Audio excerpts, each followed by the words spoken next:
everybody's a genius. But if you judge a fish by its ability to climb a tree, it will live its whole life believing that it is stupid. Ladies and gentlemen of the jury, today on trial we have modern day schooling. Glad you could come. Not only does he make fish climb trees, but also makes them climb down and do a 10-mile run. Tell me, school, are you proud of the things you've done?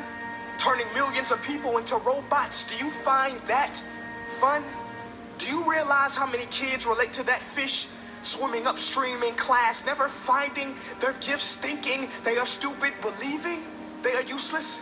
Well, the time has come, no more excuses. I call school to the stand and accuse him of killing creativity, individuality, and being intellectually abusive. He's an ancient institution that has outlived his usage. So, Your Honor, this concludes my opening statement, and if I may present the evidence of my case, I will prove it. Proceed. Exhibit A. Here's a modern-day phone. Recognize it? Here's a phone from 150 years ago. Big difference, right? Stay with me. Here's a car from today, and here's a car from 150 years ago.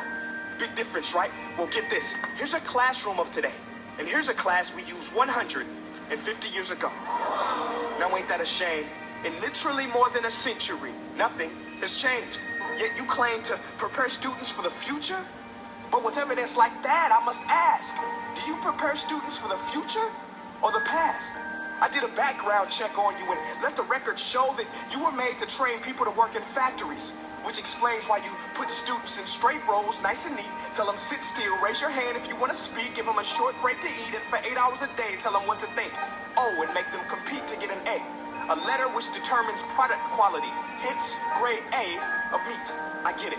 Back then, times were different. We all have a past. I myself am no Gandhi. But today, we don't need to make robot zombies. The world has progressed. And now we need people who think creatively, innovatively, critically, independently, with the ability to connect. See, every scientist will tell you that no two brains are the same. And every parent with 2 or more children will confirm that claim.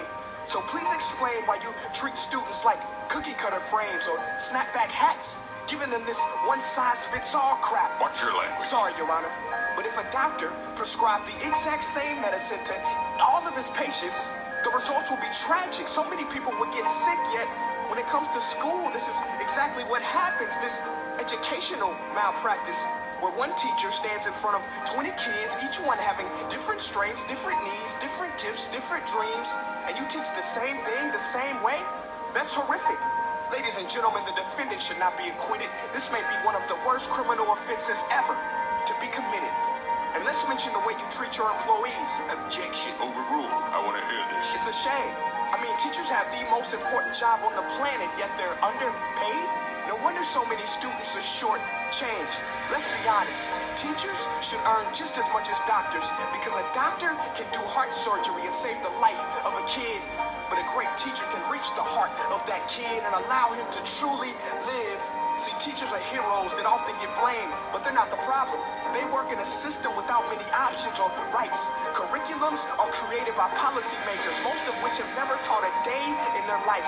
Just obsessed with standardized tests. They think bubbling in a multiple choice question will determine success. That's outlandish.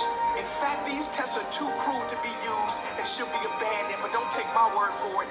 Take Frederick J. Kelly, the man who invented standardized testing, who said, and I quote, "These tests are too cruel to be used and should be abandoned." Ladies and gentlemen of the jury, if we continue down this road, the results will be lethal. I don't have much faith in school, but I do have faith in people. And if we can customize healthcare, cars, and Facebook pages, then it is our duty to do the same for education, to upgrade and change and do away with school spirit, because that's useless. Unless we're working to bring the spirit out of each and every student, that should be our task.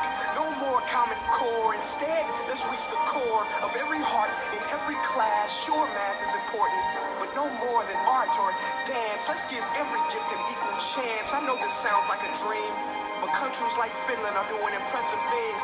They have shorter school days, teachers make a decent wage, homework is non-existent, and they focus on collaboration instead of competition. But here's the kicker, boys and girls. Their educational system outperforms every other country in the world. Other places like Singapore are succeeding rapidly. Schools like Montessori, programs like Khan Academy, there is no single solution. But let's get moving, Because while students may be 20% of our population, they are 100% of our future. So let's attend to their dreams, and there's no telling what we can achieve. This is a world in which I believe, a world where fish are no longer forced to climb trees. I'll rest my case.